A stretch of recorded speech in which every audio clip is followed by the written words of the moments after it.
ಏ ತಮ್ಮ ಇಲ್ಲಿ ಬಾಲೆ. ಲೇ ತಮ್ಮ 2 ಸಿಗರೇಟ್ ತಂದು ಕೊಟ್ಟೋಗ್ಲೆ. ಸರಿ ಅಣ್ಣ. ಅಣ್ಣ 2 ಸಿಗರೇಟ್ ಕೊಡಿ. ಮಗ ನೀನ್ ನಮ್ ಫ್ರೆಂಡ್ ಅವ್ರ ತಮ್ಮ ಅಲ್ಲ? ಹಾ ಹೌದಣ್ಣ. ತಗೋತಮ್ಮ.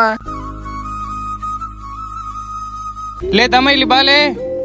ಲೇ 2 ಸಿಗರೇಟ್ ತಂಬೋಗ್ಲೆ. ಸರಿ ಅಣ್ಣ. ಅಣ್ಣ 2 ಸಿಗರೇಟ್ ಕೊಡಿ. ಅಣ್ಣ 1 ಸಿಗರೇಟ್ ಕೊಡು. ಅಲ್ಲೇ ಏನ್ ಮಾಡ್ತಿದ್ದಿಲ್ಲ ಅದು? ಫಸ್ಟ್ ಬಿಸಾಕ್ಲೆ ಅದು.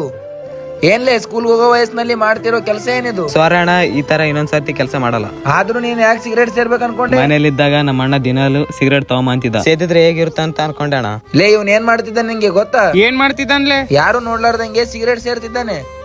ಅದು ಯಾರಿಂದನೂ ಅಲ್ಲ, ನಿನ್ನಿಂದಾನೆ. ಯಾಕಂದ್ರೆ ದಿನಾಲು ಸಿಗರೇಟ್ ತಗೊಂಬ ಅಂತ ಹೇಳ್ತೀಯ ಅವನಿಗೆ, ಅದಕ್ಕೆ ಇವನು ಸಿಗರೇಟ್ ಸೇರ್ಬೇಕು ಅನ್ಕೊಂಡಿದ್ದಾನೆ. ಇನ್ಮೇಲೆ ಚಿಕ್ಕ ಮಕ್ಕಳನ್ನ ಸಿಗರೇಟ್ ತಗೊಂಬ ಗುಟ್ಕಾ ತಗೊಂಬ ಅಂತ ಕಳಿಸ್ಬೇಡ್ಲೆ. ಯಾಕಂದ್ರೆ ದೊಡ್ಡವ್ರು ನೋಡಿ ಚಿಕ್ಕ ಮಕ್ಕಳು ಕಲಿಯೋದು.